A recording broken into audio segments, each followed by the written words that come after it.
This one goes out to all my silver guys out there. We need to talk. You guys aren't going to want to hear this, but it needs to be said.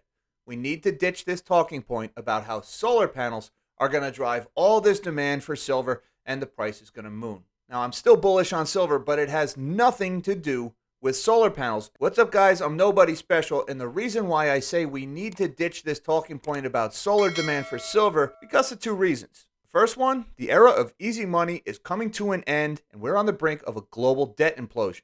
And without access to easy money and cheap debt and subsidies, solar cannot stand on its own. And the second, more important reason, as we head into an energy crisis, it's kind of an important factor, solar panels don't work. Now, on the first point, the era of easy money ending as we head into an era of much higher interest rates. Now, this is a big one because solar panels are not profitable by themselves. They can't operate without heavy government subsidies. That includes building, that includes operation. It's so bad that here in the United States, we subsidize renewable energy, that's wind and solar, up to $23 per megawatt hour. That means those solar panels, for every megawatt hour they sell into the grid, they get $23 of borrowed printed money from the government. And without those $23, they can't stay afloat. Now, anybody who's been following this channel for a while has seen this chart before. This is the chart of the U.S. 10-year Treasury yield, and it has been in decline for the better part of 40 years now. You'll notice we have broken this trend and we are heading higher. That's because after 40 years of easy money and with the world deglobalizing because of geopolitical tensions, that means we're now struggling with an inflation problem. And the only way you fight inflation is by getting rid of the easy money. That's exactly what the Federal Reserve is doing. They're raising interest rates and they're engaged in quantitative tightening. This means money is no longer cheap. And when money is no longer cheap, you can't just spend huge amounts of money on bad investments because that money might be more expensive to pay back later. Without easy money, people need to make sure that what they're investing in is actually going to generate a return, and solar doesn't do that, not without generous government subsidies, which are going to go away very soon because governments are running out of money and they can't just print more because that will cause more inflation. In fact, this Inflation Reduction Act, which was just passed in the U.S., may go down in history as the last ridiculous act in this era of easy money and green fantasy because it borrows more money to finance bad investments in solar panels and it's going to make inflation worse. Something anyone who isn't Paul Krugman will admit to. Now, this green fantasy about an all-renewable power grid providing all the energy we need, including the energy for transportation, is steaming towards a reality check because without access to cheap debt and without access to easy printed government money, those solar panels will never get built and they can't operate profitably. And that means bad investments like solar panels that don't work are not going to get the money that they've been getting for the last 20 years. Now, that's the first reason that this delusion about this global movement to solar is going to cause all this industrial demand for silver. But the main reason, and it's a big one, is that solar panels, they just don't work, folks. Now, for some reason, nobody is talking about this, but it needs to be said. Solar panels don't work. And this is not a bug of the system. This is a feature of solar panels. This is not a new discovery. I'm going to let you in on a little secret, folks. Sometimes the sun doesn't shine. And other times, the sun only shines a little bit. And when the sun only shines a little bit, your solar panels only make a little bit of power. That means it's impossible to predict how much power you're actually going to get out of your solar panels. And unfortunately, our power demand doesn't work like that. We need regular electricity. Now look, first thing in the morning, the sun does not magically appear directly overhead and then sit there for 12 hours and then magically go down.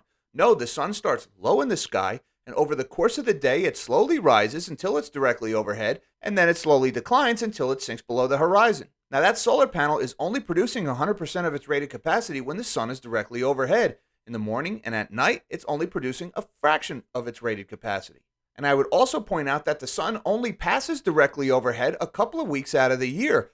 Other times of year, like during the spring, the winter, or the fall, in the middle of the day, the sun is still at a very low angle. So those solar panels never produce their full rated capacity for most of the year. Really, only at lunchtime during the summer do you actually get 100% juice out of a rooftop solar panel. Oh, and there's one other really important time you need to consider with solar panels. Right now, not making a whole lot of power. And that brings me to my point about capacity factor. Capacity factor is what percentage of the time a power source is actually producing the power that it promises.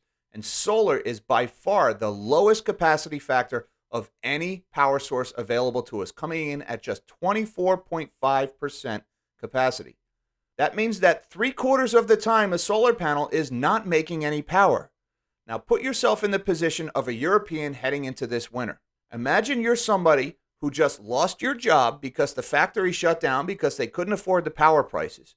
And then you lost your retirement and you lost your pension because your banks went belly up because of all the defaults in the power sector that took out the banking system. And then you spent the last few months of winter wrapping your kids in their winter coats and their scarves and their hat and their gloves and piling up blankets on top of them just so they didn't freeze to death at night. Do you think by April of next year, anybody on that entire continent is going to want to hear another chapter of this ridiculous fantasy about how a solar panel is going to save them? Solar panels don't do a lot for you in winter, folks, not when the sun is at a low angle and only shining for a couple hours a day. This fantasy is barreling towards a reality check at some point, and I hope for all of our sake it's very soon. We are going to have to ditch this fantasy about solar panels and windmills coming to the rescue. And once a few 100 million people have gone through winter without power and seen what it actually means, they're not going to have any time for this ridiculous story about how unicorns and rainbows and windmills and solar panels are going to save everybody.